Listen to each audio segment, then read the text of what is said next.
اتفوفي أستاذ عبدي ما شهادة جي ولو قال لي وبين كل اللي نتكافل. إيه وبي Ah, شهادة قبض بربادة shahaadaa qabadheera garuu bilbilli kun kiyyaa miti kan hin gaaddanyaati. Ani shahaadaa qabadheera garuu waan hin banatin baay'eetu hafe. As يوم jala قبض dhufeen شهادة dhaggeeffadha garuu yeroo biraan abbummaas fa'aa biratti qabadhe shahaadaa guyyaa tokko warri asiiran hin ما beeksisi. Garuu ما barumsa osoo hin ما baranne akkasuma jira. yeroo mee Yesuus waaqaa miti hin ta'us gonkumaa jedhe. Yesuus inni waaqa kadhate akkamitti waaqa ta'a? Jedhi waanuman siin jedhe jedhi Yesuus waaqaa miti hin ta'us gonkumaa jedhe. Yesuus waaqa miti hin ta'us gonkumaa. Ayyee barumsa barbaannaan ibsaa dubbisi ayya inshaallah ibsaan barumsatti si dabalu. Eeyyaan bilbila namaati yeroo hunda dhufa beektaa bilbilli kan gaaddanyaati kiyyaa miti. Garuu osoo hin baranne yeroo baay'ee akkasumatti hin jira. Yeroo tokko tokko bilbila irraa bitee qofa bara as dhufa. Tole naa barreessi. Hayyee Follow na godhi follow isin wal deebisa naa godhaatu. barreessi. Ayyoo Ayyee warra gaaffii biraa gaafachuun hin danda'amaami. gaafadhu ee. Amma warri kiristaanaa yookiin beektan jechuudha. Akkamitti Yesuus gaafa qurxummii 5 fi biddeena 5,500 nyaachisu jechuudha. Gaafa sanii waaqa abbaa waaqa ilmaa waaqarra kan jiraattu jedhee kadhatee mitiin. Lakki waaqayyo tokkicha isa waaqa irra jiraattu jedhe malee abbaa ilmallee hin kadhanne waaqayyo. Waaqa tokkicha isa waaqarra jiraattu nyaata kana nuuf eebbisee jedhee kadhatee miti waaqa harka bal'isee. Akaan. Inni isa maan kadhatan isaanaan inni kadhatu san ganaa namicha isa akkas jedhee deebi'ee immoo du'e san osoo hin ta'in namichuma inni kadhatu san hin kadhatanudha gaaffiin. Akkana wallaahi tun gaaffii keenya maraa bar. Namni naa deebisuun jira gaafficha. Hin deebisan inshaallah biidnillah. Sii deebisan biidnillah. Fakkada sii gaafadha inshaallah dhaggeeffadhu. Eesh. Fakkada Abid, akkam nagaa jirtu? galata gooftaa dhibeen hin jiru nagaadha. Fayyuma. Nagaa. Fakkada addu'eeti xiqqoo shilimii jaati waan si gaafatan qofa deebisi lallabdee hirribaan hin kaasin yaadoo koo itti fufa. Mee xiqqoo wajjin haasawaa ustaazam deetoo rafin. Wayin baraan laalu jira malee rafuufii miti xiqqoo footoo takkaan ka'u jira itti fufa.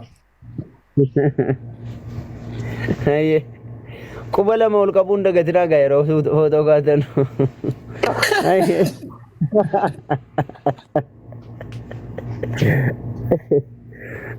Lama moo tokko isaa tokko jechuukooti. Fakkada naguma miti? Nagaadha. Baga nagaan dhuftan. Amiin. Isinillee baga nu eeddan. Abdii Muusaan jedhama. Yaan immoo akkuma agartu fakkadaan jedhama. Kiristiyaana natti fakkaattu anis muslima. Eeyyee. Okay. Yesus Kiristoosiin maal jettanii amantamme?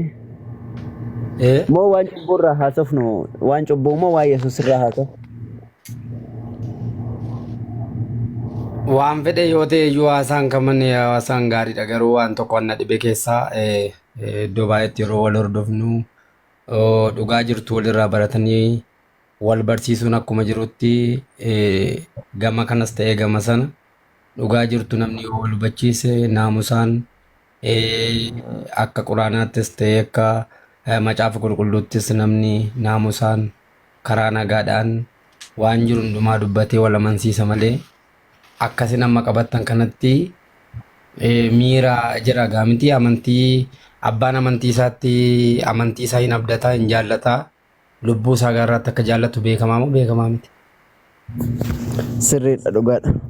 Yeroo tokko tokko isin amma miira caatii keessan baraqqamtanii shukkaara keessanitti loositti lip gootanii dhuftaniitu maraattaniitu nama harkaa gatuuf haa ta'uu nama barsiisuuf haa ta'uu lolanii nama fincilanii nama ifataniitu amantaatti nama dabarsutu hin ta'in eegoo sobanii isa dogoggora yoo jiraate dogoggora nama tokko hubachiisanii akkasii obboleessa akkas obboleetti jedhanii karaa dhibee biraarraa gara ulfinaatti yookiin gara fayyinaa jubbii isa namaa galeetti nama fidu malee miira isin ittiin nama qabdanii nama deemsisuu barbaadan kun hin barbaachisu beektu mini.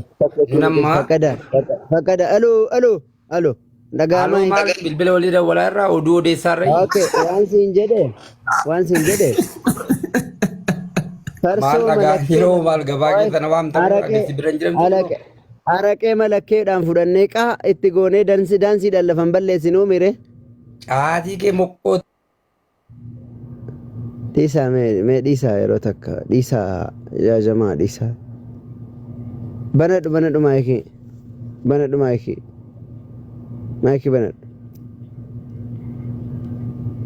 hey kanumaafuu warri muriitara qabdanii abbummaa wajjaasoo jirsa irratti haa qabu yoo abbaan sun muriitara hin qabu ta'e qofa gargaaruu dandeessa malee abbummaa wajjaasoo san irratti haa qabu.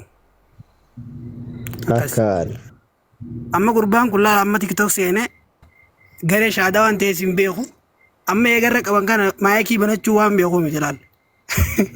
No, isa hin beeku ani qoy itti himna maa mich kan jettu sana tuqe fakkada. Ijoollee xixiqqoo wal hammatee datteessu san bira bakka waan takkaa jira waan sun gattu qiboo utubaa tokko.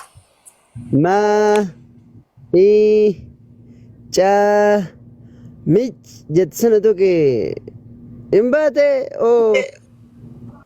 Wayne. Mich teetu.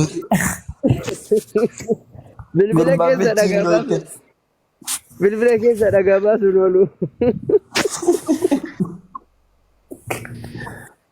Osoma mich osoo muka michirame michiidhoom. Bakka gaafii kiyya namni na deebisu hin jiru reen bu'aa bakka yoo gaafii na deebisin. Way kiyyaa si gaafannaa. Ibsaa dubbisi isaan garee barnootaas naqu. Eesh. Gaafii amma gaafadhe kiristaana gaafii gaafadhe naaf haa deebisanii. Illee reefuma shaadaa qabadeen turre. Eesh abshir si deebisu abshir si deebisu. Eewa kana duraan intanaa himeera bare warra namni tokko warri waa qicattanila warri waa dhugdani isheenina shi tiktokii tokko inumayyuu waa dhugdan tiktok hin banatina bilbila sin qabatina wallahi hin qabatina tiktok hin seena yoo kacarraa immoo tiktok seentani manuma daansiitti gadhiisanii manannan si jaalataa yeso seen si jaalataa jedhan seenaa malee as yoo dhuftan xiqqoo isin kuntuuta warri asii kun hin danda'aman tokko lammaffaa tiktokii haarawa yoo banattanis training gootan malee asin dhufina akka ammaatti paaraashuutiidhaan buuteemo laa ilaaha illallah muhammad rasul hasbi allah baga rabbi si oolche abbo yoo nama taan bu'e ashkiyyaa jirtaa amma namuma nagaadhaan taa'u maaliif nu dubbachiisu adaraa keessatti akkam jirtu fayyumaa kiyyaa fayyaadha nagaadha baga nagaan dhufte baga nagaan nu iddeen akkam nagaa jirra kiyyaani kiristaana moo muslima kiristaanadha gaaffii qabda moo islaamummaa irraa moo si gaafan rakkoon qabu na gaafadha. Okay, waa lallaalteetta baayibilii waan dubbisteetta waa xiqqoo waa wayii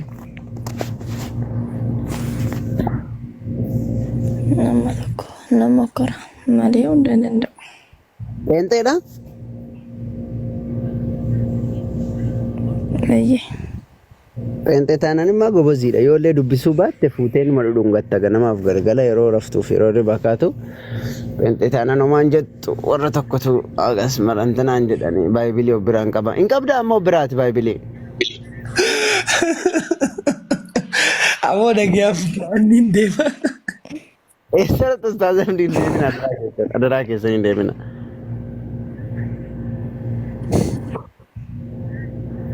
Kiyya amma of biraa qabdaa Baayibilee.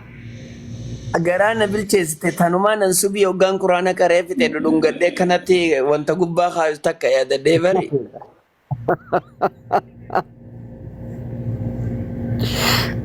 Sinaa qajeelcha. Ayyee dubbii intanaa dubbii sagalee waaqayyoo haasa'aa jirra. Amma biraatii qabadheen jiru. Akka biraan qabduu mi'am? Amma bukkeedhaan qabu. Okay, guyyaa kana wahii argee dubbisee beektaa bakka wahii Yohaannis boqonnaa 20:17 irratti maal jedha seetee Yesuus immoo jedha Maariyaam Magdalaa kan jedhamtu takkaatu itti dhufte Yesuus itti dhuftee qabuudhaaf itti deemnaan anan qabin jedhe rabbuuni jetteen rabbuuni jechuun afaan Ibraayisxiitiin barsiisaa jechuudha barsiisaa jettee itti dhufnaan anan qabin anammayyuu gara abbaatti ol hin baane ወደ አባቴና ወደ አባታችሁ ወደ አምላኬና ወደ አምላካችሁ አድርጋለሁ ወጀ ገረ አባ ኮፍ አባ ኬሰኒቲ ፊ ገረ ዋቀዮ ኮቲፍ ዋቀዮ ኬሰኒቲ ኦል ነምበአ ጀዴ ዱበቴ ኢየሱስ ክርስቶስ ኩኒ ዋቀን ቀባ ጀዴ ዱበታ አከም አቲ ዋቀ ቀባ ጀተኒ አመንታ Ay, koisitti nima akkamidha beektaa? Amma fakkeenyaaf kan abbaa ilma afur qulqulluu sadiidha isaanii jechuudha. Isaan sadii ta'aniitu jiranii. Abbaa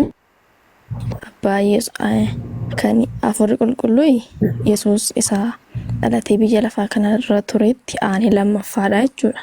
Lammaffaadha jechuudha. Afurri qulqulluun immoo sadaffaa isaaniidha. Sadaffaa isaaniidha. Isaanii tokkumatu sadii ta'ee waamamaa jechuudha. Tokkuma sadii ta'ee waamamu. Kana ta'etu jiru. Abbaa sana keessaa lamatu jira. Ilma isaa fi afur qulqulluu lama ta'anii bakka tokkotti sadii ta'ee waamamaani. Okay. Sadii ta'anii waamaman. Biyya lafaa karaa addaamii fi waan cubbuun nu qaqqabnaani cubbuu sanarraa nu fayyisuudhaaf ilma isaa tokkicha gara biyya lafaatti erge karaa Maariyaam durbaa jechuudha. Karaa isheen erga dhuftee inni erga dhufeeti gara umurii waggaa 32 akkas biyya lafaa kanarra jiraate sanaan booddee Yihudaa dabarfame jechuudha. Erga na dhaggeeffachaa jirtanii maal si jala jechaa jira karaa sana erga dabarfamee kenname si jala jechaa jira bar tokkoon karaa Yihudaa erga dabarfamee kennameeti guyyaa sadiidhaa fi fannootti ol ba'ee garafamee qaamni isaallee miidhamee akka baqa hedduu miidhamee fannifamee du'ee guyyaa sadaffaatti du'ee du'amoo du'aa ka'ee dhufeen isin fudhadhaa jedhee bartootatti dubbateetu ol fudhatame yeroo sanaaf jechuudha. Macaafni qulqulluun na bukkeen jiruuf malee bal'inaan dubbachuu hin danda'a. Kanarratti sababa nan dhufaa jedheetu deeme ganaa dhufaa jechuudha. Kanaafuu inni ilma ka akkas akka tamanatti maa jirtu kanatti Yesuus Waaqayyoon osoo hin taane ilma isaatii mire ilmadha. Ilma isaadha. Inni biyya lafaarra ture ilma isaadha. Malee Waaqayyooti. Maashaallah. Ilmi isaa kun namaami? Foon uffatee biyya lafaarra dhufee namadha. Dhibbaa namadha. Dhibbaa immoo hafuuradha jechuudha. Kanaafuu ilmi isaa kun yookaan immoo ilmi Waaqayyoo kun namadha jechuudha. Yesuusiin amma jedhan kun amma waaqa nama jechuudha mitiire? dhibbaa dhibba foon uffatee waan dhufeef namadha. Yaa salaam, yaa salaam. Waan gaarii.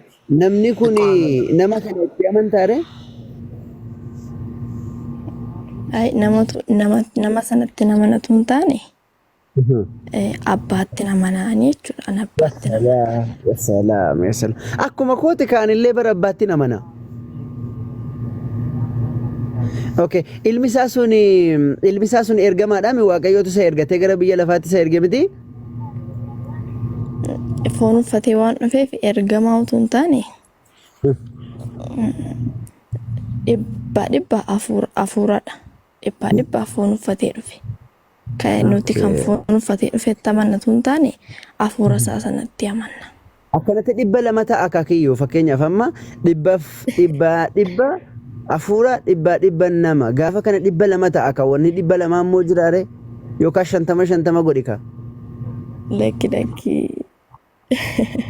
Lakki dhibba ruun jiru guutummaan guututti jechuudha. Guutummaan guutuu yoo keessaa fakkeenyaaf hafuura ta'e guutuudha ka nama eessatti dabalatare guutuutti immoo nama taanaan hafuura eessatti dabalatare guutuu jechuun bara fakkeenyaaf atamma mee fakkeenyaaf kayitii burcuqqoo tokkotti waa takka guuti erga fakkeenyaaf yoo bishaan itti guutte aannan hin fudhatu aannan dirqama aannan ittiin bishaan sanitti namuudhaaf bishaan sun irraa gannamuu qaba yookaan immoo aannan burcuqqoo guutuu tokkotti bishaan naquudhaaf dirqama aannan sun irraa gannamuu qaba wanni tokko guutu jedhamnaan bakka waan biraa fudhachuu hin danda'u namnis immoo nama guutu jedhamnaan waan biraa fudhachuu hin danda'u waaqa guutu jedhamnaanis immoo namummaa fudhachuu hin danda'u yookaan 50 godhiitii 50 hafuura 50 foon godhi yookaan immoo tokkuma keessaa lamaan keessa tokko godhi malee lama walitti fudhachuu hin danda'u ka.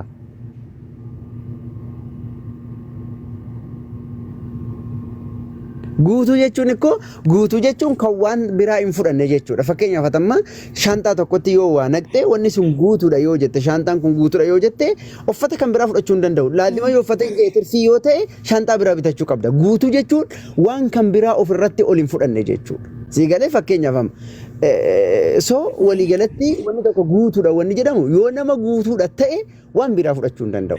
Garuu nama gimmaasha yoo jette waan biraa gimmaasha dabalachuu danda'a.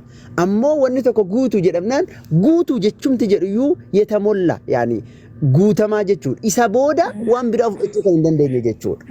Akkanatti fakkeenyaaf amma Yesuus Kiristoos nama ofiin jedheetiin jiran nama yoo jette hin fudhadha. Dhibba nama yoo jette nan fudhadha. Garuu dhibba nama gootee dhibba waan biraa yoo itti dabalte immoo addunyaa kanarra hin jiru. Wanni tokko addunyaa kanarratti dhibbarra moobaayilii kee aga feete yoo chaarjii irra oolchitee irra bulchite yoo dhoo'een dhoo'a malee dhibbaaf tokko hin jedhu dhibbarra ta'a. Dhibba geenyaan achi dhaabbata. Maaliif jennaan dhibbi guutuudha waan ta'eef. Dhibba irratti ammoo dhibba biraan dabala yoo jette bilbila kee dhoofta malee abadan chaarjii san hin fudhatu. Waliigalatti guutuu wanni jedhan waan isa boodaa waan biraan fudhanneen guutuu jedhan. Kanaafuu Yesuus Kiristoosiin nama guutuu yoo jenne wanni biraa itti dabalamuu hin danda'u jechuudha. Dabalataan Yesuus Kiristoos kun ani humna kootiin homaa godhuu hin danda'u jedha. Dhugaadhuma dubbate? Humna isaatiin sirriidha homaa gochuu hin danda'u. Humna abbaa isaatiin malee jechuudha. Akkana jechuun atillee humna keetiin homaa godhuu hin dandeessu anillee humna kootiin waa godhuu hin danda'u mikiyyaa? No amma fakkeenyaaf humna koodhaan ani bee dhagaa cabsee maal godhee jiraachuu nan danda'a. Kana utuu hin taane. No. Humna keetii miti barsun kiyya humna keetii miti barsun. Wanni itti dhagaa cabsitu sun humna keetii miti barkiyya. Humna waaqayyoo sii kenne malee fakkeenyaaf waaqayyo ka'ee waan biraa dhiisi. Mataa wahii otoo si dhukkubsee bakka sana sochootee waa dalagachuu dhiisiitii kaatee shintibeetii dhaquu hin dandeessu. Kaatee uffata uffachuu hin dandeessu. Sun bar humna keetii miti. Humna waaqayyooti. Humna keetiin waan tokko godhuu miti bakka jirtu socho'uu hin dandeessu. Humna keen jedhamu sun. Kaatee kanatti ittiin dalagattee dhagaa cabsitee mana madaamii keessa siifachi shirri guddi jettee jiraattuun suni humna kan kee osoo hin ta'in humna waaqayyooti. Siigalee humna waaqayyooti. Humna san kan sii kenne eenyu waaqayyoodha. Otoo waaqayyoo fakkeenyaaf gaafuma tokko bakka biraa dhiisi matuma kee otoo si dhukkubse yookaan immoo miila kee otoo si dhukkubse kaatee socho'uu hin dandeessu. Maaliif humni sila kan waaqayyo waan ta'e sirraa fudhata gaafa barbaade si deebisa. Wanni ammoo Waaqayyo gaaf tokko si kennee gaaf tokko sirraa fudhatu kan Waaqayyo jedhama malee keen jedhamu. Siif maalirree ergisa? Yesus Kiristoos humna isaatiin waa godhuu hin danda'u. Atillee humna keetii godhuu hin danda'u. Garuu humna Waaqayyootiin Yesus waa godhuu danda'a. Atillee humna Waaqayyootiin waa godhuu dandeessa. Kanatti arra waa godhaa jirtu iyyuu humna Waaqayyootiin. Dabalataan ammoo deemtee mawaada lagachuun wantoota garaagaraa raawwachuun humna eenyuutiin humna Waaqayyooti. Otoo Waaqayyoo akka ati hin dalaganne akka ati hin sochoone barbaadde sila wanta akka illee bakka jirtu ati socho'uu hin dandeessu jechuudha. So walii galatti Yesus Kiristoos amala namaatii qaba yookaan ammoo nama maaliif jennaan anis atis humna keenyaan waa godhuu hin dandeenyu. Humna Waaqayyootiin garuu waan barbaanne godhuu dandeenya. Humna Waaqayyootiin waan barbaanne godhuu dandeenya. Yaa kanaaf humna keenya osoo hin taane humni nuti har'a ittiin dalagataa jirru, humni nuti har'a ittiin taznaannaanu, humni nuti har'a ittiin namatti boonnu, humni nuti amma har'a ittiin qabnee nama kuffisnullee inni sunillee humna Waaqayyooti malee humna keenyaa miti jechuudha. Kanaaf Yesus Kiristoos wanni nuti nama ergamaa rabbiiti wanni jennuuf isa kanaaf. Maaliif jennaan Yesus Kiristoos akkuma keenya fakkeenyaaf hin beelaa. Yesus Kiristoos Maatiyos boqonnaa 4 keessatti guyyaa 40 erga soomame booda hin beela'ee jedha. Dabalataan ammoo guyyaa takkallee otoo karaa deemaa jiru Bitaaniyaadhaa ka'ee otoo gara tokkotti deemaa jiru gara mandara kaanitti otoo deemaa jiru muka arbuu tokko hin beele jedhe Yesus beela'ee muka arbuu tokko firiirra jedhee barbaacha deemee dhaqee firiirra dhabee jedha. Hattaa yeroo firii mukaa godhatullee hin beeku jechuudha. Dabalataan guyyaa kaan ammoo guyyaa isa dhumaasan anis hin beeku ergamoonni waaqarraas hin beekanii abbaa koo isa waaqarraa qofatu beekaa jedhe. Isa abbaa koo isa waaqarraa isa qofatu beekaa jechuudhaan dubbata. Kanaaf waan hundallee hin beeku humna isaatiin illee waa godhuu hin danda'u. Dabalataan ammoo Waaqayyoon kadhachaa ture. Dabalataan Waaqallee ni qaba ani Waaqayyoon qaba jedha. So walii galatti Yesus Kiristoos kuni anillee ergamaa rabbiiti. Akkasumallee ilma namaati jedhee amana. Atillee ergamaa rabbiiti garbicha rabbiiti jettee kan amantu yoo taate kan waaqessitu Waaqayyo abbaa yoo ta'e anillee isuma tokkicha san waaqessa. Dabalataan wanni gargar nu godhu yoo jiraate ati kiristaana ta'uu fi muslima ta'uudha. Amma san Nabi Muhammad alayhi salaatu wassalaam Nabi Muhammad ergamaa rabbiif garbicha rabbiiti jedheen amana. Ergamoonni isa dura darban Museen faa, Abrahaam faa, Isaaq, Yaaqoob hundi isaanii ergamoota rabbiiti jedheen amana. Garaagarummaan keenya kana yoo taate malee bare waa hedduudha miti maashaallah. Tis Yesus Kiristoos nama ta'uu isaanii amantaa ni beektaa. Akka namna isaatiin homaa godhuu hin dandeenye ni beektaa. Egaa agana beektee jajjaba maashaallah jajjaba bareechi baay'ee dubbisii. Yesus Kiristoos ergamaa akka ta'e Maatiyos Yohaannis boqonnaa 12 lakkoofsa 44 irratti illee Waaqayyo qofatti amanuu isatti amanuu illee Waaqayyotti amanuu akka ta'e 49 irratti illee 12:49 irratti illee dubbiin inni dubbatu illee dubbii Waaqayyo akka ta'edha kan inni dubbatu. Dabalataan ammoo ergamaa Waaqayyo ta'uu isaa amanuun jireenya bara baraa akka nama galchuu Waaqayyo tokkicha ta'uu amanuun kanneen dubbata. So jabaadhu dubbisiiti baay'ee dubbisii Yesus Kiristoos akka waaqa qabullee Luqaas boqonnaa 6 lakkoofsa 12 irratti halkan guutuu Yesus Kiristoos Waaqayyoon kadhachaa bule. Dabalataan isa arra namoonni obboloonni keenya kiristaanaa waaqa kan isaan jedhanii inni waaqa jechuun ni dhiisi gaaf tokko namni tokko Luqaas boqonnaa 18 lakkoofsa 18 fi Maarqos boqonnaa 10 lakkoofsa 18 irratti illee argama. Maatiyos naannoo boqonnaa 21 irratti illee ni argama. Maal jedha Yesus Kiristoos kuni nama tokkotti itti dhufee abbaan qabeenyaa wahii yaa barsiisaa gaarii jireenya bara baraatti galuuf maaltu na barbaachisa jennaan gaarii maaliif naan jetta Waaqayyo isa tokkicha duwwaatu gaariidha anaan gaarii hin jedhinii jechuudhaan itti dubbata. Kanaaf Yesus Kiristoos ergamaa rabbii fi akkasumallee namaadha. Kanaaf rabbiin si haalaffisu dubbisi baay'ibilii bareechi dubbisi keessaafuu wangeela Yohaannis jalqaba aga xumuraa kaastee jalqaba irraa kaastee aga xumuraa yoo dubbiste si affeera hedduu namatti tola hedduu dubbiseetiin jira. Atillee dubbisi keessaafuu wangeela Yohaannis jalqaba irraa aga xumuraa dubbisi waa hedduu irraa hubatta jabaadhuti dubbisi tolee. Tolee rakkoo hin jiru. Islaamummaa irraa gaaffii qabdu yoo qabaatte gaafadhume.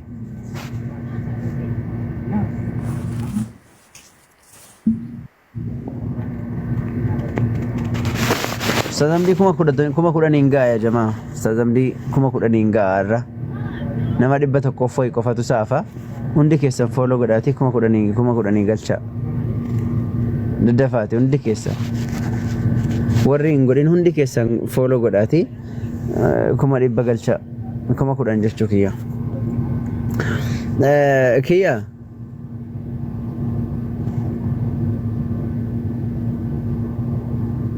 kiyyan dhageessa Habibi murtii isa jedhu kana jamaa TikTok Habibi murtii jedhu kana hundi keessan nama 100 foyi qofatu hafa follow godha hundi keessan baateetiin jirti Hiruuti wajjin haasawi ibsa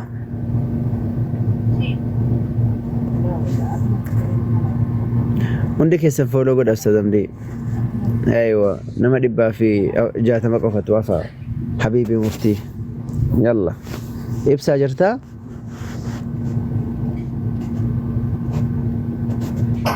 Miciyyoon sun amala bareedaadha qabdi.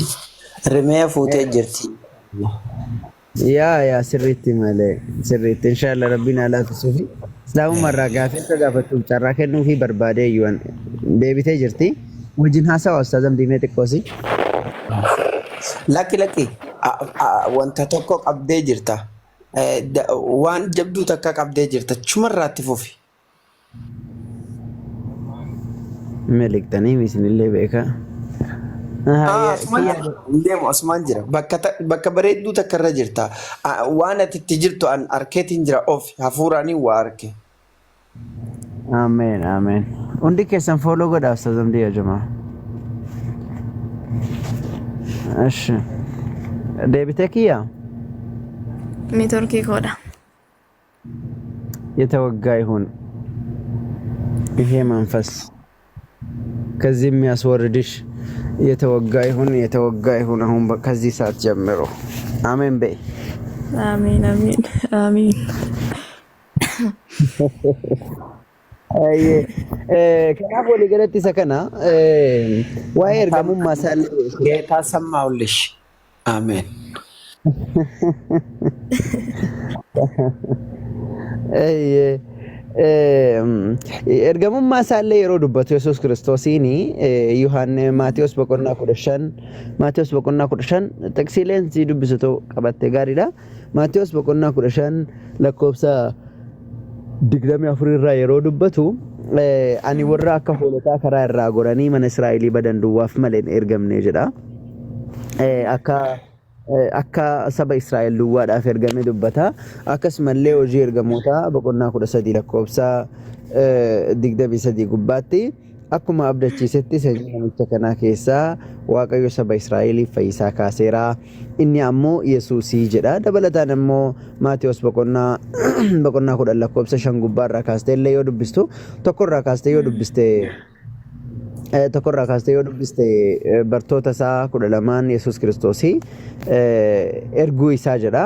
Gaafa bartoota isaa 12 kana gaafa erguu bartoota isaa kanaan mandara Samariyaa tokkollee lixinaa kanaa mannaa warra akka hoolotaa karaa irraa goranii mana Israa'elii badan dhaqaa isaan kana dhukkubsataallee fayyisaa du'aallee kaasaa fi mootummaa Waaqayyoo dhufeera dhiyaateera jedhaati itti lallabaa jechuudhaan bartoota isaa akka isaan saba Israa'el keessaa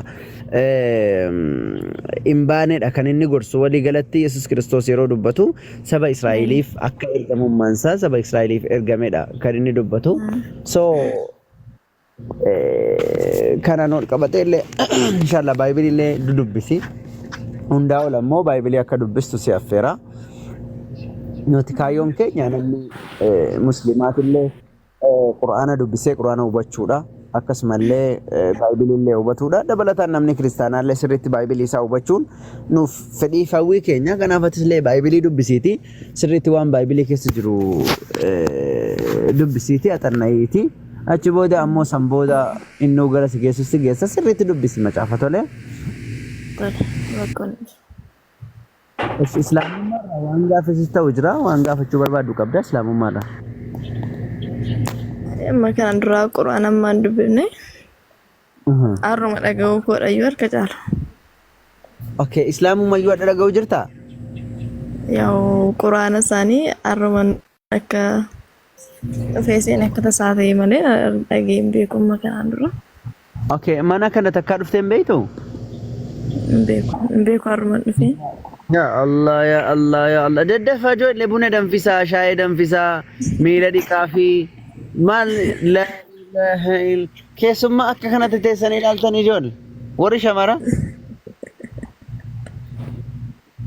Wayne.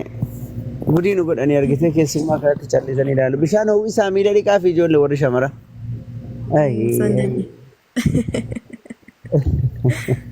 Hayyee hin badin yeroo hundayyuu nu hordofi nuti waan beeknurraa islaamummaarraa nama ni barsiisna nama baratuu baduu fi nama kiristaanummaadhaan nu barsiisuudhaaf ammoo baayibilii dubbisee jiru irraa baranna kabajaan ulfinaan irraa baranna wal xiqqeessuu wal loluun wal xixuun otoo hin jiraatin kabajaaf jaalalaan walirraa baranna maaliif jennaan nuti diina osoo hin taane warra afaan tokko haasawu warra biyya tokkooti. وان بيك نروجا جرّبنا ربين كن سبحانه وتعالى قرآن ساكيستي بسم الله سدفا آية أقول سجل باتي إن الدين عند الله الإسلام أمنتين نجادا ربي برتي وكان مو الله برتي أمنتي إسلام وفا نمني إسلام ما أن ألا أمنتي برابر بعده نمني توكو نمني كميو إرجعنا متى إبودا إسلام ما دان ألتي أمنتي برابر بعده أمنتين كنا في سجدة كيادو يودا إني قويا يسألوناتي ورهم جاي في ورك سار الراتة نونجر دبلتان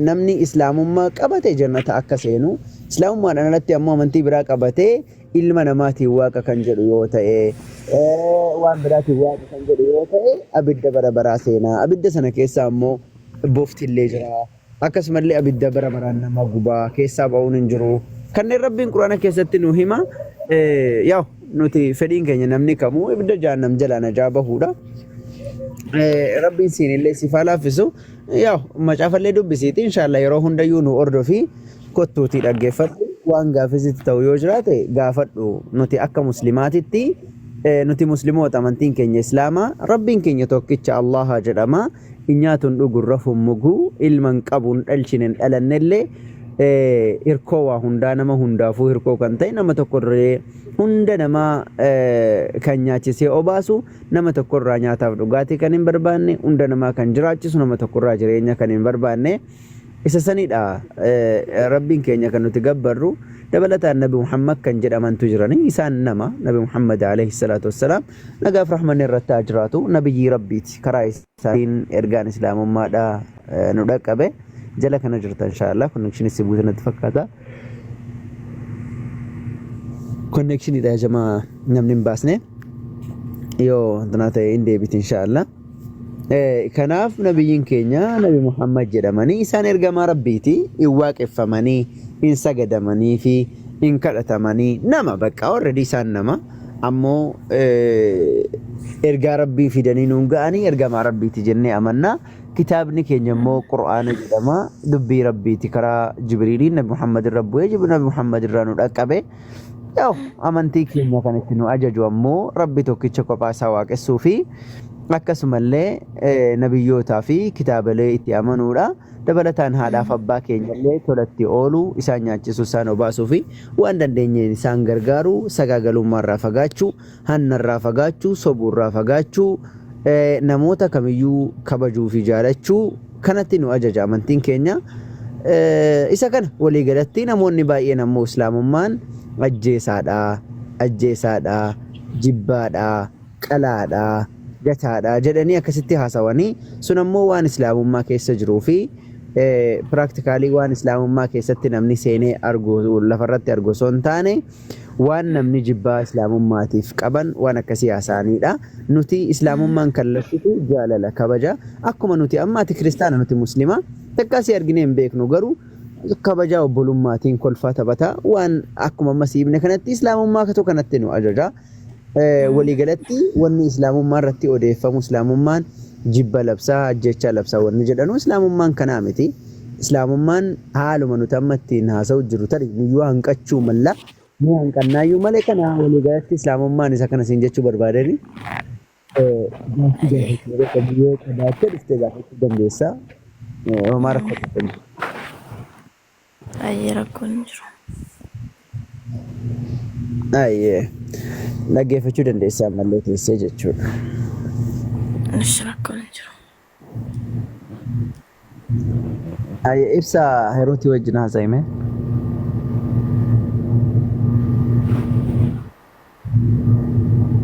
Ibsaa raftee? Ali. Wantana. Ati ibsaadha moo ifaadha? Ifa beekatu maqaa yeree maqaan amiini. Muslima? Muslima sagantama dhaggeeffachuuf seen ustaas. Gaaffii yaada hin qabdu?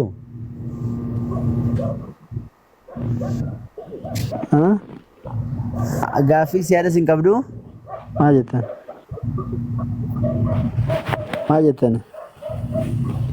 لا إله إلا الله هذا بيتك كفين يا مسكينة والله أوكي yaada siin qabdu. أنا مسلم لك. ايش sagantama dhaggeeffachuuf. تولي ايش حروت جرتا خليفة والسلام عليكم. جرى. وعليكم السلام ورحمة الله وبركاته. كم جبت نجا أستاذ؟ نجا جرى أستاذ كم نجوما؟ نجا الحمد لله. نتلنا دي بس. الجزاء من جنس العمل من جنس العمل كما تدين تدان الآن. يا كم جبت نجا حسني؟ نجا جرى الحمد لله كنور. الحمد لله بقار رجيسن. أو فاجرتا؟ تكا يوم دابني بين. أوفي فرة. أي إيش هيروت مال جتة؟ إنجرتا؟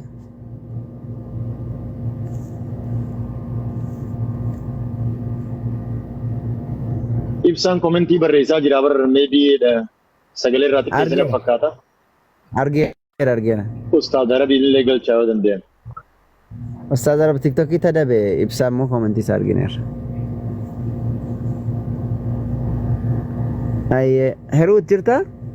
ما يكي بند. Jira jaarti. Okay. Akam nagaa keeti? Nagaa galata Waaqayyo. Fayyumaa? Jira galata goofta. Noor ol kaanee dhaabbanneerra.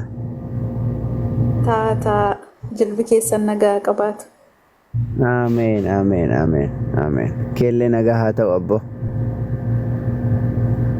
Kiristaanaa? Kiristaana nama lolu moo kiristaanuma nagaati? Lakki naaf hin eeyyamu. Amantaan koo seerris naaf hin eeyyamu. Nama rabsuudhaafis nama loluudhaafis. Ya salaam. Ati bakka ati warra durii keessaa hafte jechuu. Akkatti guddattee akkatti jiraattedha waan ta'eef kamiyyuu siif hin eeyyamu loluu kan rabsoon illee sirrii miti. Ya salaam akkana gobas qaxaleedhaati. Protestaantiidha? Eeyyee. Gaafa mati mataa qullaa dhuftu bare akkati protestaantii taate.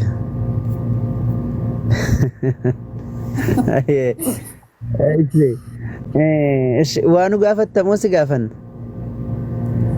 Salaamu alaikum. Rakkoon hin jiru sinis gaafachuu nan danda'a. Kanaan seene akka cabxeen hayaatu jedhe.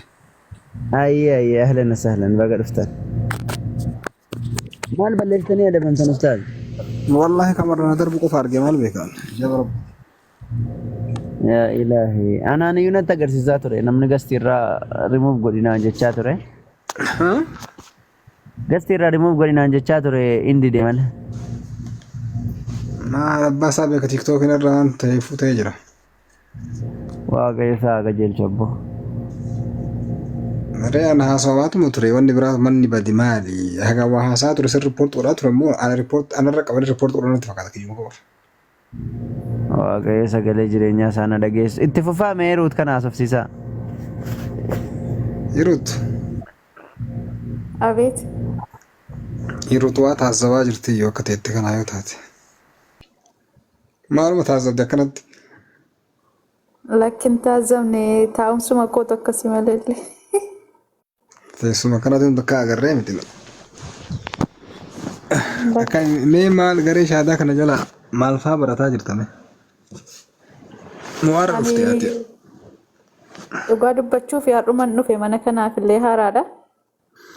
Akkasii asteenaan xiqqoo akka haaraa taanaan xiqqoon bilchaata asirratti bilchaadhu waan sii galee namaa ibsuu waan siin galiin gaafachuu hayyaa. Adeemsi keessan baay'ee natti namatti tola dhugaa dubbachuu fi haalli isin ittiin nama simattan illee haalli isin ittiin nama gaafattan illee nageenyumti keessan illee bakka haasaan keessan illee dhugaa dubbachuudhaaf baay'ee natti tolee jira galatoomaan siniin jedha. Waanuma nama tokkorraa eegamudha kan isin hojjechaa jirtanii. Amantaa kam keessatti iyyuu kan barbaachisiisu nageenyadha, jaalaladha, tokkummaadha. Kun immoo isinirraa argamaa jira waan ta'eef egaa isin galateeffachuun barbaada walumaa galatti garuu galatoomaan siniin jedha. Baga nagaan dhufte. Simannee jirraa. Yeroo garii kiristaanota carraa kennanii barre yoo barbaadan lallabadhaa jennaani. Garuu wanni bakka tana jiru maali? Namni waan tokkorraa yoo islaamallee ta'ee lallabee, yoo ortodoksiillee ta'ee lallabee, yoo pheenxillee ta'ee lallabee waan lallabee sanirraa fakkeenyaaf namni asirra jiru nama 500 fi wahii oli. Yeroo nama 2,000 fa'aa, 5,000 fa'aa, 3,000 fa'aa, 4,000 fa'aa dhufuutu jira.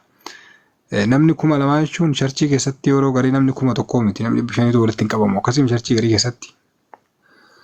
Nama hagana kuwa asirra walii qabamee ka biyya jiraatu ka afaan jechuun ka biyya jiraatu ka naannoo jiraatu ka amantaa garaagaraa akkanatti bakka sooshaal miidiyaa irratti namni walitti dhufee yaada wal jijjiiree walirraa baratuun waan akkaan gaariiti. Ammas jala kana yoo jiraate namni kiristaana lallabatuu barbaade yoo jedhee dhufee lallabatuu danda'a.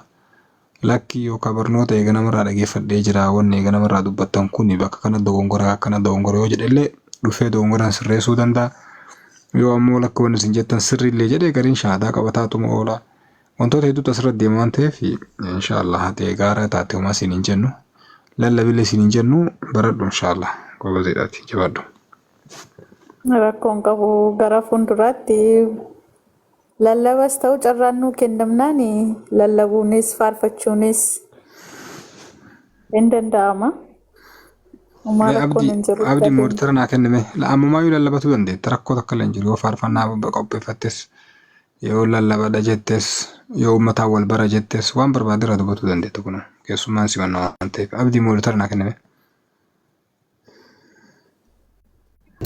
Ustaz Abdii xiyya kennaafi achumatti xiyya kennaafi baallah xiyya kennaafi.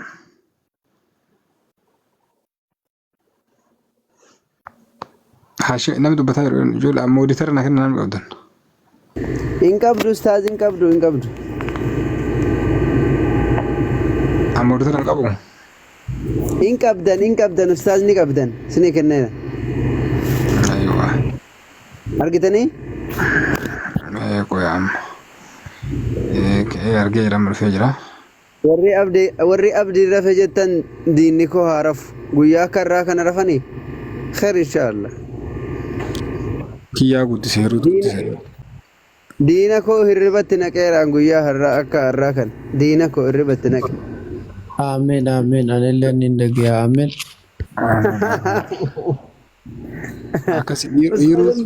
Ustaaz Abdiillee qalbiirra fuudhidde yaada miskiina wallahi.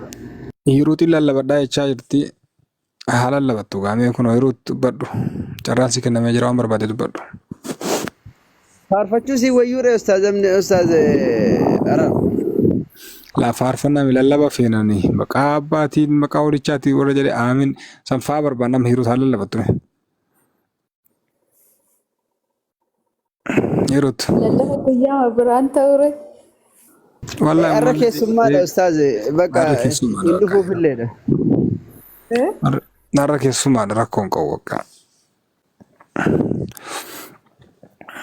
Hiruut arra keessummaadha irra laallu. Inshallah kasi abdii manni kee riipoortii godhatee jira boru guyyaa 19 jira torban kan inshallah gara guyyaan bana sirriitti koppiiliin gosa inshallah. Guruupii keessa isin ergee jira. Gruup WhatsApp. Okay, okay, inshallah. Akkasii bakka jabaadha inshallah. Akkasiiti an Habibi. Oyyee. Amen. Maqaan kiyya kun nama hedduu gaddaafe. Habibiin lukkeen irraa kaasee nama hedduu illee dhaqaa jira asitti.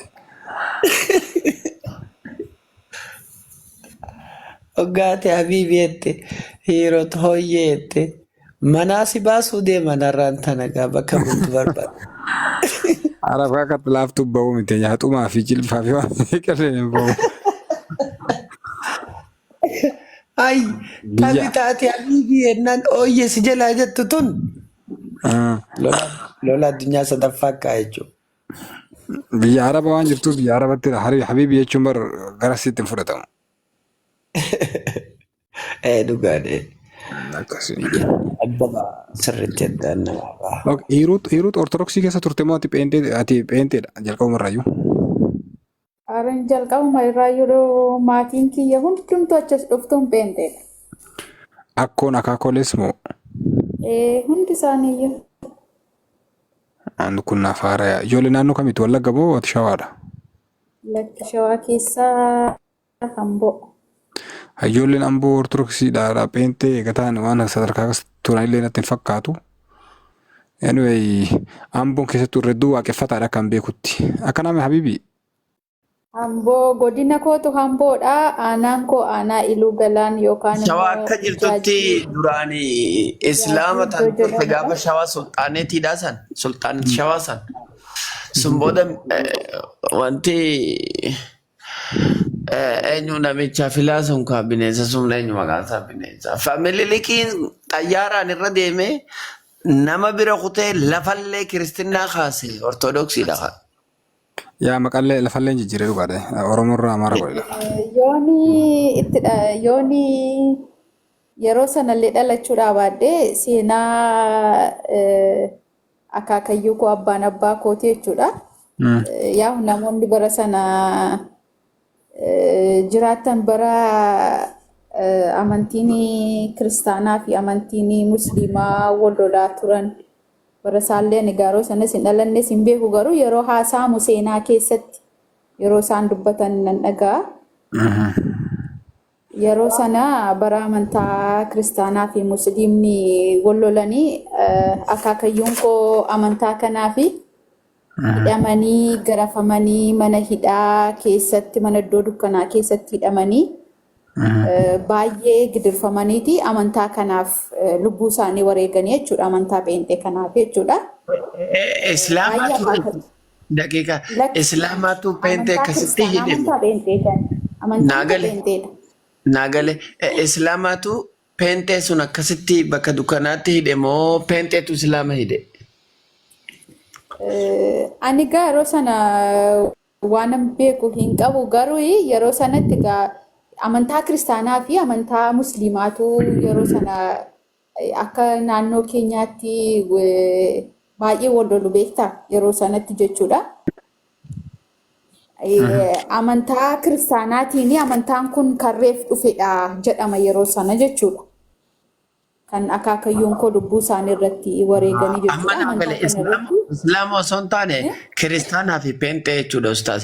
Maaliif Islaamni bakka mana hidhaa geessuu hin danda'u? Gaafa sunis ta'e ilaan gaarratti Itoophiyaa bar kiristaanaa bulchaa ture. Gaabaa bulchaa ture garuu hin beeku asirratti jechuudha. Kiristaanumaa bulchee ortodoksiitu bulchee ortodoksii pheenxee hidha. Beeku garuu yeroo sanatti amantaa kam akka ta'e hin beeku ani kiristaanaa amantaa lamaan gidduutti walitti bu'iinsa jiru kan jedhamudha kanan dhaga'u jechuudha yeroo mara. Naan jalqabummaarraa kaasee iyyuu pheenxeedhaa isiniin jechuu barbaadeetanii.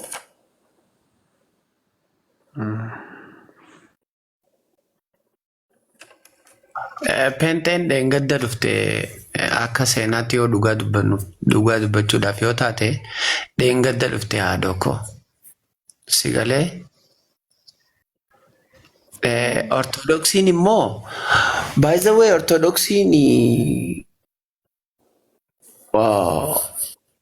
waggaa kum takka dura jirti ortodoksiin waggaa kumaa fi kum takkaafi 200 dura jirti. Sigalee Ortodoksiin Itoophiyaa tana keessa waggaa kum takkaafi 200 ol dura jirti. Penteen ergaa nuti dhalanneef barree dhuftee bara isiin dhuftee nin beekaan. Penteen gadduma dhuftee imsaa mallasuma kana keessa dhuftee bar penteen. Dur hin jirtu ture silaa penteen osoo mangistuun faan jiraattu dhufanii bar mangistuun lafarraa haxaa. Mililik faan hin dhiisu silaa. Jiratti dhaabee ibidda isatti shida. Farausa kudha 97 hin turre bas isiin gaafa daqiiqaa fi wantaa sallii xaafaa gaafa firaashaa ni beektan kaa gaafa sallii xaafii firaashaa. Way seenaa gaafa gindi libsiitii fi seenaa gaafa qincee hiranii moo dhiyuma ta'an.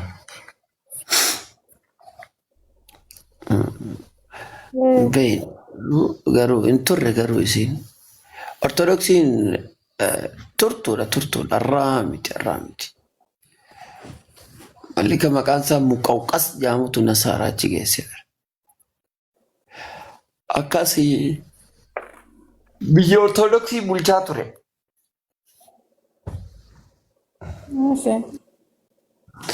Akkas ture Islaamnis tumamaatuma ture Itoophiyaa sun keessatti. Ortodoksumaatu Islaamas ni reebdi. Maali Pentees ni reebdi. Ortodoksiin Islaamas numa hiiti. Pentees numa hiiti. Takka irraan kaayyenne isiin Ortodoksiin biyya fi yaamtee bar.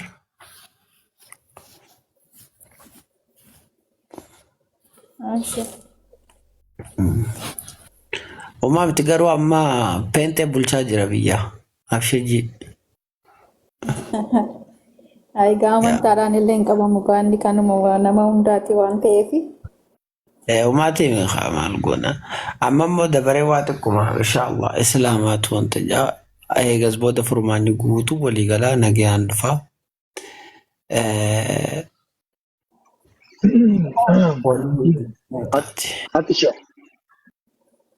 Itti fufaa.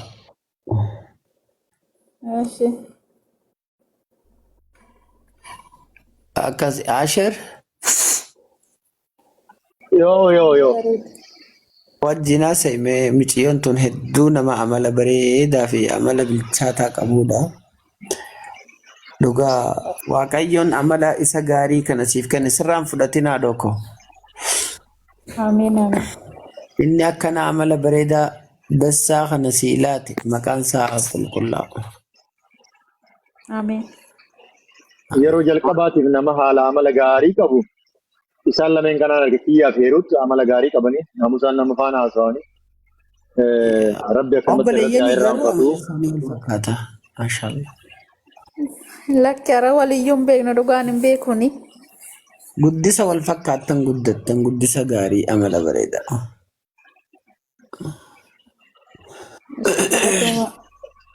Eebbifama. Warri fooloon godhin Habiibii murtii kan jedhu kana fooloo godha. Meeqaatu hafesa? Nama dhibbaa fi Garuu gaaffii sin gaafadhu. gaafadhu obboleettii koo. Dhiifama guddaa garuu ani amantaa kanallee keessa galeessillee hin beeku darbee immoo quraanni keessan arabiffadha waan ta'eef akka kaanillee amaariffa yookaan oromiffaa miti. Dubbisa isaallee maal isaallee hin beeku. Garuu ani ijoollee hiriyaa musliimotaa nan qabaa. Waan tokko tokko jechuun haasaa irratti waan hundumaa irratti hiriyoota musliimaa nan qaba waan ta'eef isaanii wajjin nan jiraadha garuu karaa quraana keessanii illee hin beeku. Yeroo mara miidiyaa kana irratti nan argaa. Darbee immoo akkas ijoollee wajjin waan tokko tokko naa haasofnu onlaayinii irratti faa iddoo isaan seenanii hirmaatan kana faa fakkeenyaaf immoo mana kanaanii nan seenee faa nan dhaggeeffadha beektaa. Yoon amantaa sana keessa seenuudhaa baadheeyyuu wantoota tokko tokko naa dubbatamu miidiyaa irratti keessumaa karaa tiiktookii kanaatiin nan arga waan hin ta'eefi xiqqoo gaaffii kan natti ta'edha. Jireenya koo keessatti maaliif macaafa qulqulluu keenya keessatti wanta akkasii hin jiru. Jireenya kan jiraattu hammuma lafarra jirtuttidha. Jireenya kamiyyuu kan jiraattu hammuma lafarra jirtuttidha. Lafarra yoo jiraatte jireenya gaariis jiraadhu, hamaas jiraadhu. Akka hojii keetti gaafa duutu akka hojii keetti sii kennama. Miizanni harka Waaqayyoo waan jiruufi qulqullummaa yoo qabaatte iddoo Waaqayyoo jiru iddoo Waaqayyoo siif qopheesse mootummaa Waaqayyootti galta. Qulqullummaa hin qabdu taanaan garuu abidda bara baraatti hin galta. Fakkeenyaaf sin keessaa nam tokko qulqullummaa yoo qabaate mootummaa Waaqayyootti yoo galee mirga Waaqayyoo abbaa sana kanatti jiraattu jechuudha. Akka amantaa keenyatti faarfachuu qulqulloota isaa wajjin simatamtee gaafa qulqullummaa keetiin mootummaa Waaqayyootti galtu ergamoonni si simatu Waaqayyo teessoo isaarraa ka'ee si simata ergamoonni si simatu qulqullummaa keetiin mirga Waaqayyoo abbaa sana jiraatta. Wanta ati lafarratti hojjechaa turte hundumtuu hin jiru iddoo sana jechuudha. Iddoo jannataa hin jiru.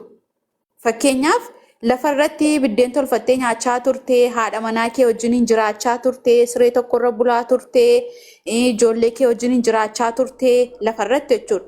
Garuu gaafa duutu wanta akkasii hin jiru. Mootummaa Waaqayyoo irratti jechuudha. Akka amantaa kottan sitti maarani garuu dhiifama naa godhaa akka amantaa wal qabsiiseen dubbachaa jira waan ta'eef jechuudha. Wanta gaaffii natti ta'e akka amantaa keenyatti hin jiru wanta akkasii jechuudha. Maaliif dhiirri tokko fi dubartiin tokko mootummaa Waaqayyoo irratti wal wajjin jiraachuun akka jireenya lafa irratti jiraattu wal wajjin jiraachuun hin jiru. Garuu yeroo maraa tiiktookii kana irrattis ta'ee miidiyaa karaa iimoodhaanis ta'ee namoonni barsiisan yeroon dhaga'u immoo gaaffii natti ta'a beektaa jireenya koo keessatti jechuudha. Maaliif haati manaa fi abbaan manaa lafarratti wal gammachiistee jiraachaa turte. Waaqarrattis immoo yeroo duutus immoo waaqarrattis immoo wal gammachiisuu jedha. Jedheetu barsiisaan keessanii sheekii jettu ta'e maal akkasin jettan hin beeku. Akka biyya keenyaatti nama tokko nama barsiisuun sheekiidha jedhama. Akka amantaa keenyaatti akka amantaa keessanitti jechuudha. Innaa namichi suni maqaa isaaniillee yoon beekuudha baadhee yeroo mara hin barsiisu jechuudha wanta akkasii kana. Darbee immoo hammati lafarratti dubartii tokko hin gammachiistu taanaan waaqarratti illee si gaafata. Nama sana wajjin asirratti akka jiraachaa turte waaqarrattis wajjiniin hin jiraatta. Gaafa duutullee ishii wajjiniin hin jiraatta wal argitaa. Iddoo sanatti wal argitaadha. Garuu wal arguun hin danda'amu. Fakkeenyaaf amma ani yoon du'e abbaa manaa koo sanaa arguu hin danda'u. Kun abbaa manaa kooti jedhee mootummaa Waaqayyoo keessatti barbaadee abbaa manaa koo sanaa wajjiniin hin jiraadhu. Yookaan immoo kun haadha kooti jedhee mootummaa Waaqaa sana keessatti haadha koo argachuu hin danda'an. Kanaaf isa kana moo dhugaadha moo sobadha moo quraana keessantu lamadha. Fakkeenyaaf kan isin amma barsiisaa jirtanii dhugaa dubbachuuf obboleessi koo inni silaa obboleettii koo kana gaaffii gaafachaa ture. Dhugaa Waaqa baay'ee natti tole. Maaliif musliima ta'ee akka kana wangeela beekumsa naan baay'ee na gammachiisa. Amantaa koo keessa jiraachuu iyyuu habaatu malee baay'ee na gammachiisa. Maaliif waan jiru hunduma isaa dhugaa jirus ta'ee waan jiru hunduma isaa hubachaa deema waan ta'eef jechuudha. Garuu immoo quraanatu lamadha moo isin immoo kana dhugaadha jettu moo sirriidha inni barsiisaa jiru kuni sirriidha mootummaa Waaqarrattis wanta akkasii jira. Wanta ati lafarratti gootu hundumtuu Waaqarrattis gochuu hin dandeessaa naan jettu moo lakki sobadha sirrii miti quraanni keenya nuuf hin eeyyamu jettu asirratti jechuudha. Darbee gaaffiin koo lammaffaan immoo amma fakkeenyaaf nuti warri pheenxee inna Waaqayyoon kadhannu wangeelan dubbifannaa wangeela dhagaa jirtu miti? Isheen dhageenya qoy yeroo tokko. Ustaazni bira jiru? Ustaaz. Hin jirannatti fakkaata. Ustaazni hin jirannatti. Jirtu ustaaza miti?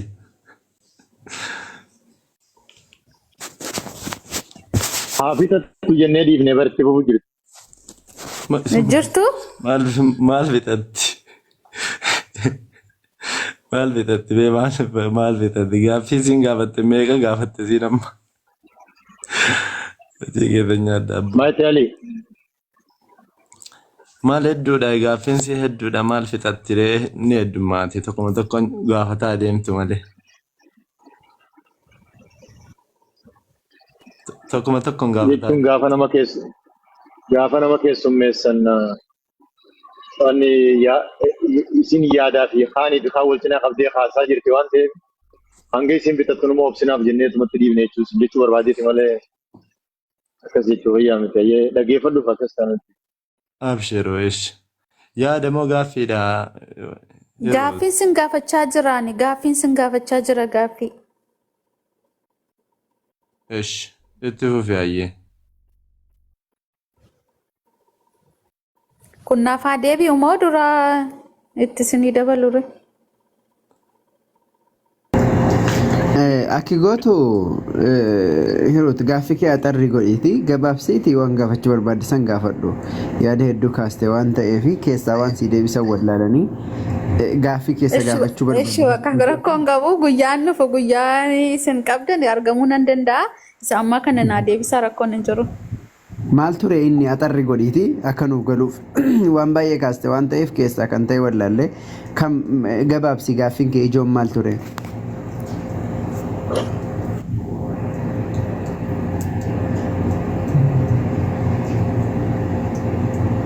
Ijoon gaaffii. Kan nagee hin jiru irra deebiin sinitti himaa? Gabaabsitee ijooma gaaffii keetii qofa tuqta. Ijoon gaaffii koo ishee walumaa galatti namni tokko yeroo musliima keessaati amantaa musliimaa keessaati gara rabbii deemu jannatatti gaafa galu jannatas haa ta'u sila hojii makeenyatti nu jannatas nu geessa gara gaannabittis hojii makeenya nu geessa garuu akka quraana keessanitti namni tokko yoo amantaa musliimaa keessaa du'ee akkuma jireenya lafarraa jiraachaa ture kana rabbii keessan biratti hin jiraata yookaan immoo allaa keessan biratti. Gaaffii bareedaadha. Rabbiin subhaanahu wa ta'ala qura'aana isaa keessatti waa'ee kanaatiin wal qabatee bismillah 41ffaa keessatti nu hima. Bismillah 41ffaa jechuun suuraa Fussilat jechuudha. Suuraa Fussilat ayataa صدم الراء أجا صدم سديو دبفتة إن الذين قالوا ربنا الله ثم استقاموا تتنزل عليهم الملائكة ولا تخافوا ولا تحزنوا وأبشروا بالجنة التي كنتم توعدون نحن أولياؤكم في الحياة الدنيا والآخرة ولكم فيها ما تشتهي أنفسكم ولكم فيها ما تدعون جلا أكل جتون إن الذين يسانن قالوا جلني ربنا ربين كينيا الله لو رجلني ربي التمنني مسلمة أني ثم استقاموا إيجسي الرجل أبتني أتو ربي تكتش جبرني يودؤني تتنزل عليهم الملائكة يرو إسان دو أنسان التملائكة نسان الرجل ببوتيتو مال جتيني ولا تخافوا صداتنا جتون نندو إيجن دو إمالتنا إيجا تجتني هما إن صداتنا ولا تحزنوا هي الدوينة جرو دنيا رتي وانا كسي دبرسي يتني وان دبرستني في الدوينة تي وأبشروا جمدا بالجنة التي كنتم توعدون جنة ربي واداسني قالي أرقتوفته سنين جمدا جتيني نحن أولياؤكم في الحياة الدنيا والآخرة وفي الآخرة جرئ ولكم فيها ما تشتهي أنفسكم وانسين فيتن جنة كيسة سنين في جراجر أرقته أسيبك كم بربادي جنة كيسة وان نتفين النجر سيجرة yoo haadha warraa barbaadne haati warraa jirti nyaata yoo barbaadne nyaata jira dhugaatii yoo barbaadne dhugaatiin jira walii galatti wanni barbaadamu kamuu jira sababbiin isaa jannanni keenya mana hidhaatii miti jannata jechuun waan isa keessatti gammaddutu jannata jedhama fakkeenyaaf addunyaa kana irratti namni tokko ebelu jannata keessa jira jedhama yoo inni maal ta'e yoo wanni hundi wal geessee fi gammachuu qabaatee fakkeenyaaf namni kun mana bareedaa qabaatee makiinaa gaarii qabaatee ilmaan babbareedduu qabaatee haadha warraa bareedduu qabaatee nama jiruu gammachuu jiraatu yoo ta'e nama wanni hundi wal geesseef yoo ta'e maal jedhanii ebaluu bar jannata keessa jira jedhan garuu namni sun hin duuneeyyu jannata seenuu dhiisi akkana jechuun isaanii maal jechuudha waan barbaadu argateera jechuudha kanaafuu jannatuma jechuun hiikaan isaa bakka itti waan barbaadan keessatti argatanidha waan barbaaddu yoon argatin ati fakkeenyaaf waan aajumtu yoo isa keessatti hin argatin mana hidhaa jedhama malee jannatan jedhamu. Kanaafuu rabbiin keenya quraana keessatti waan isaan barbaadantu isaanii jira jechuudhaan nu dubbata. Kanaafuu jannata keenya keessa wanni ati barbaadde kamuu ni jira jechuumaafi. Eshi dhiifama asirratti si harkatti hin qabu. Fakkeenyaaf haadha manaa kee wajjiniin ufuma fakkeenyaan fudhadha siiniyyuu fakkeenyaan fudhadha. Fakkeenyaaf ani amantaa musliimaatiin jedha. Nan du'a. Gaafan du'u abbaan manaan koos du'eera anis du'eera. Aniif abbaan manaan koo jannata sana keessatti saalfii hin qabu dhugaa jiru isinitti dubbadha.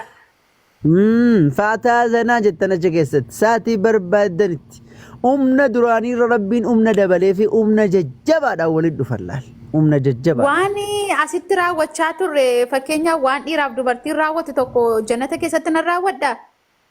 Isa addunyaa irratti raawwattu caala dachaa jajjabaadhaan raawwatta achitti. Nyaata nan nyaadhaa biddeena nan nyaadhaa. Akka ajaa'ibaatti amma quuftutti nyaattee garuu hin fincooftu waan si ajaa'ibu keessa hin fincooftu iyyuu yeroo nyaattee. Isaan barbaadutti naa dhufte alana waliin gadhiisnu aniifati beeki. Gaaffii sirrii kaasaa jirta gaaffii kootiif deebii naa latta. Nan nyaadha nan dhuga taanaan akkamitti fincaan hin fincaa'u? Akkamitti bobbaan bo'u? Eewa waan gaariidha. Dursa irratti wanni Rabbi subhanahu wa ta'ala waan Rabbiidha ittiin dhaqqabdu akka kanaaf fakkeenyaaf amma yoo tilmaamaan sammuu keetiin itti yaaddeetti ga'uu dandeessin ta'u maaliif jennaan Rabbiin akkamitti dhabama bishaan laal waan xiqqoo sanirraayyuu dhabamarraa si uume eeganaa si jiraachise eeganaa si ajjeese eeganaa awwaalaa si kaasa. Sigale wanni rabbiin godhu waan namni tilmaamaan itti dhaqqabuu danda'u miti. Fakkeenyaaf amma akkamitti nan nyaadhaa hin fincaa'u kan jettu taate akkamitti rabbiin bishaan xiqqoo sanirraa si uume deebisuu hin dandeessu. Sigale ani bishaanirraan uumamne si jammara ani bishaanirraan uumamne. Bishaanirraa uumame toon taane.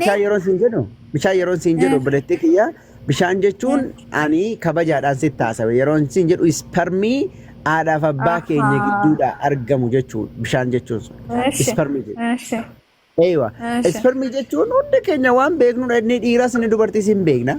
Waan xiqqishoo aga sana geessurraa rabbiin nama godhee nama agana ga'u kan haasa'u kan deemu kan nyaatu kan dhugu kan waan garaagaraa raawwatu godhee guddaa kana godhee nu uume rabbiin waan yaadamuu miti jechuudha. Siigalee dabalataan gaafa dhalannu xiqqishoo tokko nuti bineensa fakkaannaa adurree xixiqqoo achi booda rabbiin guddisee uwwan nama guddaa nu godhee bultii ijaarrannee fuunee ilmaan horree akkasi jiraan. Siigalee so dandeettiin rabbii itti yaaddee waan itti ilmaamaan yaaddee itti ga'uu dandeessuu miti. Kanaaf rabbi namni in nyaata achi keessatti in nyaatan dhugaa hin fincaa'u garuu hin fincaa'u rabbi subhaanahu wa ta'ala akka qilleensaatitti hafuuraan irraa baasa malee namni fincaan hin rakkatu waan biraatiin hin rakkatu dabalataan ammoo wantoonni garaagaraan aadaan cinqiin asitti jiru taabdee laffaatee gomaatee aramtee nagaddee nyaattu hin jiru. Nagaumaan teessee zikriidhuma rabbii godha rabbumaan faarsaa wanni ati barbaaddu immoo bakka ati teessus sii dhufa jechuudha. Wanni ati barbaaddu kamu bakka ati teessus sii dhufa kaadimni jira. Ati teesseedhuma qalbiidhaan yaaduudha. Ati dubbattee hin ajajattu waan akkasii naaf fidaa jettee hin ajajattu. Qalbii manatti yaannaa wanni sun si bira jira si biratti argamaa jechuudha. Waa'ee nyaataaf dhugaatii ammoo baay'ee. Qilleensarra naa dhufa moo egaa yaanneeti fakkeenyaaf amma biddeen nyaachuu hin dandeessaa naan jette. Bishaan dhuguu hin dandeessaa naan jette. Fakkeenyaaf amma lafarratti mana qabda. Qodaa si barbaachisiisu waan si barbaachisu tolfachuudhaaf ittiin dhuguudhaaf waan hundumtuu si barbaachisiisa. Kafanni si barbaachisiisa. Gaaffii koo seera qabeessaan dhibbaa dhibbatti naa deebi'eera jedhee fudhachuudhaaf jechuudha. Waan lafarratti na barbaachisu fakkeenyaaf ani qullaan deemu lafarratti. Qullaan deemu kan ittiin nyaadhu jira kan ittiin qopheeffadhu jira waan hundumtuu jira akkuma soorummaa keetti akkuma hiyyummaa keetti mana keessa hunduma isaa guuttattee qabda. Amma fakkeenyaaf immoo nan du'a amma fakkeenyaaf gaafa nan du'u waan ani itti nyaata sana qopheeffadhu waaqatu naa qopheessee iddoo sana jira moo allaa sanatu naa qopheesseetu jira moo mannan itti galu sun kutaa kophaattan qaba moo sila addunyaa muluuni hin du'a namni muluuni hin du'a namni tokko yookaan immoo nama lama jechuun dandeessu yookaan immoo nama 2,000 nama 500 jechuun dandeessu yookaan immoo miliyoona meeqadha namni biyya lafaarraa du'u suni jechuudha nama hamma kana du'ee fi mana mataatti qabamoo fakkeenyaaf kanaan kophaa kootti jiraadha abbaa manaa koo wajjin hin jiraadhu kun kutaa keetidha jedhee abbaa manaa koo sana akkamittiin an argadha ni gaaffiin koo guddaan abbaa manaa koo sana rabbiin kuni fakkeenyaaf maqaan koo hiruut abbaan manaan kee kunootti sibira jiranaan jedhee abbaa manaa koo sana fideenaa kennamoo abbaa manaa kootu hiruu teessa jirtii na jalaa duuteetti jedhee na barbaadeet an abbaa manaa keeti jedhee dhufee na faana jiraatamoo nyaata nani qopheeffadhu sanammoo fakkeenyaaf Itoophiyaa keessa jiraadhu lafarratti amma jiraattutti xaafii adii xaafii diimaa itti midhaan gosa barbaadde nyaatta duwwaadha qixxaadha maaliidha itti nyaatta achirrattoo midhaan sun eessaa dhufa nan nyaadhu sun eessaa dhufa fakkeenyaaf akka wangeelaatti yoo deemne yeroo lafarra jiraachaa turanii maannaa nyaachaa turanii jannata keessa warri jiranii maannaa nyaachaa turanii addaamii fi yawaan maannaadha kan isaan nyaachaa turanii jechuudha.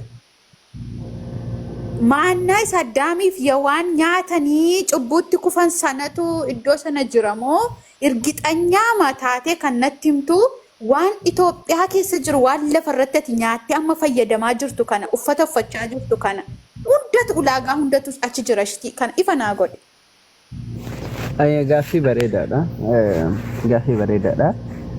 Jalqaba irratti akkamitti wal argatu kan jetteefi رسول ربي عليه الصلاة والسلام وهي كانت والقبته علمنا ما هندي قافا قويا قياما إن كافا ما جدا وقافا علمنا ما هندي قافا كافمو كلها هالتين أفتتكم عليه كلها كافا مني جنان عائشة رضي الله عنها وارضاها على والرئيسانيتي يا رسول ربي جتين أكمتين نمني ولله لوري عورا ولي وكان مقام ولي ولله لني جنان رسولي ويان سنغافا نمني هندي يا نفسي يا روحي يا لبوكو جدي لبو في قفا فچنقمو مالي غافا نمني يادتي ولا لبتي جداني سو غافا سني هندي نما دري توكوتي ولغا درين سن استاذم دي مايكين كيسبنادا كوبان غبنت فكاته شفنا ايوه درين سن دري معشر جدما أرض لم تطعوها دچي نمني تكولي تكا الرجتين بيكني دچي هارا وجهچودا دچي سوني دچين غافسن دياتو دچي هارا وا دچي كان رتي وندينا ما ولغا غافا ولغا امو وندينا ما اكا اوجي اساتين من داسا ارغتا جچوني جنتا اني ابدا ورا الدنيا كان رتي ادا ورا فبا ورا تاني الدنيا كان رتي ورا وجوان غاري وجتني جنة شران سانيدا جنة تاي ربي سبحانه وتعالى واي كناتي والكبته اكو مريفو دبسو دايانه بسم الله افرتمي سدفا سوره زخرف اوربي فانت ميمه وانجي قراني كيسني في ديفما غدا قراني كيسني في وانجيلي كينيا عربي فتي مالي دونت غوغلي راستاو دبفچون اندندا Isara bifan jiru Oromoo bifan natti mudan desa Google irra seenee dubbifachuun an danda'a. Anu baase sin agarsiisa yaa barbaadde. Jechuun iddoo isaa baruudhaaf sin jechuu kootedha. Eeywa sin agarsiisitti muu danda'a rakkoon qabu baasellee si agarsiisa yaa barbaadde si agarsiisuullee danda'a.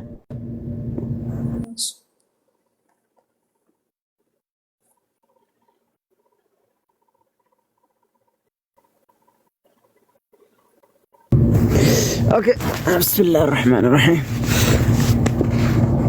ايش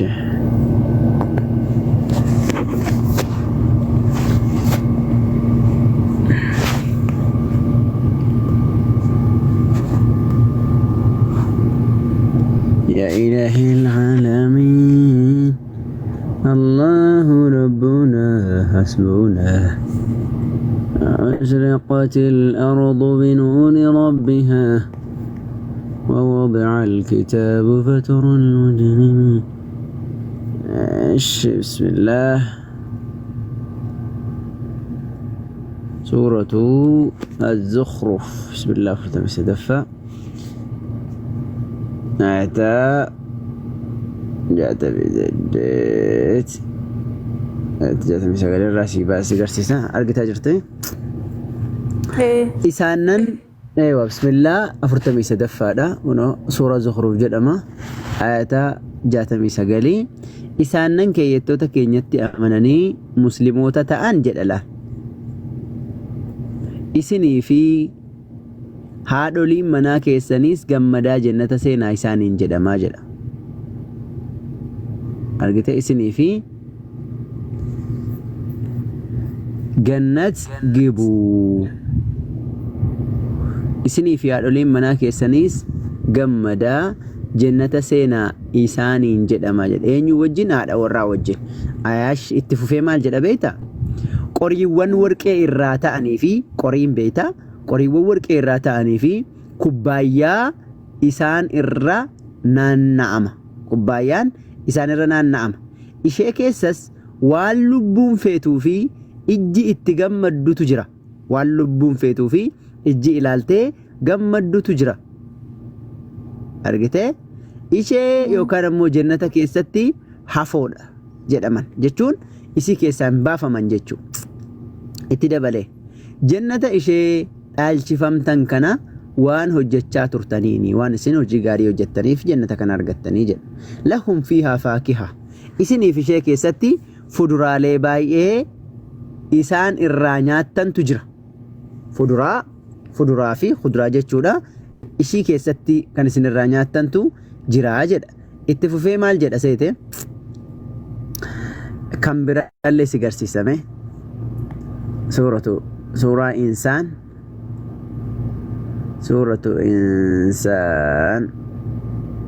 al-insaan si garsiisa bi'idhnillah. ويخافون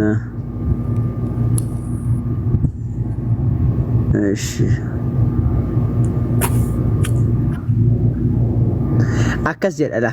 Sababaa isaan obsaniifis jannataa fi hariira galata isaaniif galchee jedha. Bismillah meeqaffaadha? Ifaa isaatti si dabalaa qoy. Eeywa. Bismillah 76ffaa ayata 12 irra. 13 maal jedha? Ishee keessatti sireewwan irratti hirkatanii odoo ishee keessatti aduu fi qorra hamaa hin argin jiraatu. Sireewwan irratti hirkatanii laal. Sireen illee isaanii afamtee, siree babbareeddu isaanii afamtee qorralleen argan, ho'alleen argan giddu galeessa jiraatanii jedha. Odoo ishii keessatti aduu fi qorra hamaa hin argin jiraatu jedha. Aduun cimaan nama gubu hin jiru, qorri nama kutu hin jiru, akkasitti fataa jedhanii jiraatan. Dabalataan yaa Rabbi yaa Allah waffiqna. Haala gaaddisni ishee isaan irratti gadi dhihoo, fireewwan ishees isaaniif laaffifamteen jannata seenuu jedha. Laal gaaddisa qaba. Ammas fireen haa jiraatu. Nyaanni sun eessaa dhufaadha? Amma nyaannati qopheeffattee nyaataa jirtu kun eessaa dhufa? Abshir tolchee siima abshir rakkoon hin jiru. Meeshota meeta irraa ta'anii fi kubbaayyaawwan qaruuraa irraa ta'an isaan irra naanna'amaan. Qaruuraalee meeta irraa ta'an hanga isaan ga'u ishee irraa qoodu. Argite? Isaaniif maaltu qoodama? Qaruuraawwan qodaawwan isaan barbaachisu isaaniif qoodamaa jedha. Achi keessatti isaaniif qoodama. Dabalataan ishee keessattis khamrii makaa ishee zanjabiila ta'e obaafamuu jedha. Dhugaatiin illee ni jira. Burqaa ishee burqaa jannataa keessa jirtu salsabiil jedhamtee kan waamamtu irraa ni obaafamu. Burqaa ajaa'ibaatu isii keessa jira. Eessaa dhufaa hin ibsaa fi kunoo achi keessa jira jedhame yaa jamaa. Achi keessa jira, jannatuma keessa jira kan inni jiru. Jannatuma keessa. Ijoolleen ishee keessatti hafoo ta'antu isaan irra naanna'a. Yeroo isaan argitu faaya bittinneeffame sitti fakkaatu jedha. Achi keessatti ijoolleelee nama kaddamantu jiran jechuudha. Warra Rabbiin namoota akka kaddamaniif uumetu achi keessa jiran. Galee bishaan achi keessa yaa, nyaanni achi keessa jira, qodaan wanni hundi achi keessa jira. Kan nama kaddamtu immoo ijoolleedha jechuudha. Ijoollee ishee keessatti hafoo ta'antu kan nama gargaartu, kan waan ati barbaaddu hunda siif fiddu jechuudha. Eeyyo qab gootee fiddee si biraan geesse. Yeroo achi keessa ilaaltes qananii fi mootummaa guddaa argita jannata keessa jechuudha yeroo achi ilaalte. Eeganaaw gubbaa isaanii irraa uffata magariisa hariira qallaa fi hariira furdaatu jira.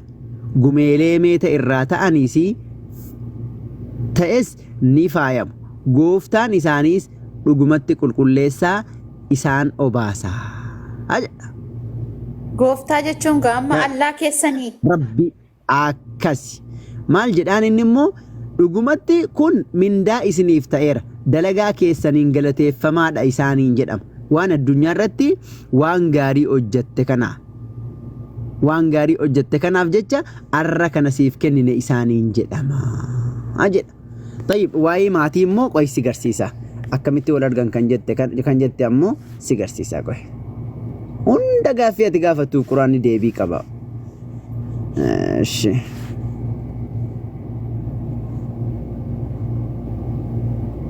Bifama garuu sa'aatii keessaniin fudhadhe natti fakkaata. Abshirii walaa himmek. Omaa yaaddin. Atumti waa barachuu barbaannaan omaa yaaddayin. Xura ayata 21. Eeywa. Ayata 21. Suuratu Xuur. Ayata 21.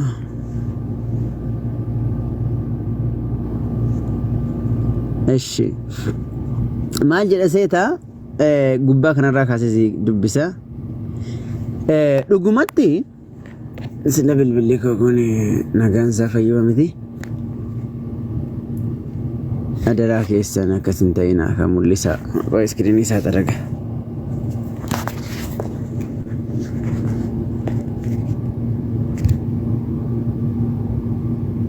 Eewa dhugumatti isaan rabbiin sodaatan jannataa fi qananii keessa jiraatu. Bismillah 52ffaa ayata 17 qananii keessa jiraatu. Eegana waan gooftaa isaaniif kennetti gammadoo ta'anii keessa jiraatu. Gooftaan isaaniis adabbii gubaa jalaa isaan baasa. Qixaaxa jahannama yookaan ibidda jahannamaa jala. Kuluu washrabuu hanii'an bimaa kuntum ta'maluun. Waan hojjetaa turtaniif jecha gaarii haala ta'e nyaadhaa dhuga isaaniin jedhama. Nyaadhaati dhugaa isaaniin jedhama. Sireewwan hiriira galfaman irra hirkatoota ta'anii jiraatu. Dubartoota adaadii ija babal'aa isaan fuusifnaa. Babbareedduu kana. Eegana isaan amananii ilmaan isaaniis iimaanaan isaan hordofan maatii isaaniitti dhaqqabsiifna. Asi kunoo gaaffinqe. Argite? Isaan amananii ilmaan isaaniis iimaanaan isaan hordofan maatii isaaniitti dhaqqabsiifna. Galata dalagaa isaanii irraas homaayyuu hin hirrifnu. Namni hunduu waan hojjeteen qabamaadha. Argite? Itti dhaqqabsiifna. Bakka isaan jiranitti maatii isaanii geessina jechuudha rabbiin dubbata jechuudha. Rabbitu bakka isaan jiranitti rabbitu wal qunnamsiisaa jechuudha. Rabbitu wal argisiisa jechuudha. Akka isaan wal argan goonaa jedha.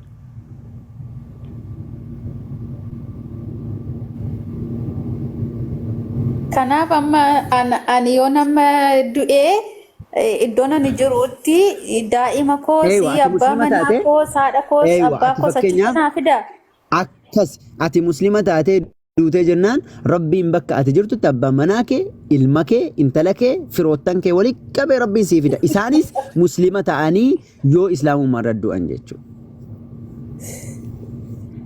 Yoo muslima ta'uu baatan naan fidu jechuudha. Fakkeenyaaf isaan ibidda jahannamitti gubatu achitti gadi ilaaltaati bakka keessatti. Fakkeenyaaf gaamma obboleessi kee ati ama muslimaa yookaan obboleettiin kee yookaan obboleessi kee pheenxeedha jenna. Isaan pheenxee ta'e sun si bira hin dhufu iddootti jirtu barbaadamee hin dhufu. Isaan ibidda jahannam keessatti tan jedhee gubatu dhageessa ol kaatee argite. Isaan akka qoraanitti tan jedhee boba'uu laalta dhaqxe. Waan ajaa'ibaadha garuu. Ibidda laal qoraan ibiddaa ta'e isaan gubatee aarrii irraa aaru. lafarratti sirrakkattani kaa dubartiidhaa fi lafarratti sirrakkattanii Nu lafarrattis waaqarrattis waan asirratti argachaa turtanis achirratti sinuma argattu jechuudha. caala arganna malee caala arganna malee caala arganna. Ishi rakkoon hin jiru gaafii biraa guyyaa biraan isinii fidee dhufa. Sa'aatii keessan fudhadheera natti fakkaata. Ijoolleen irra caalaatti namoota akka kobiyyuma arabaa keessa jiranidha.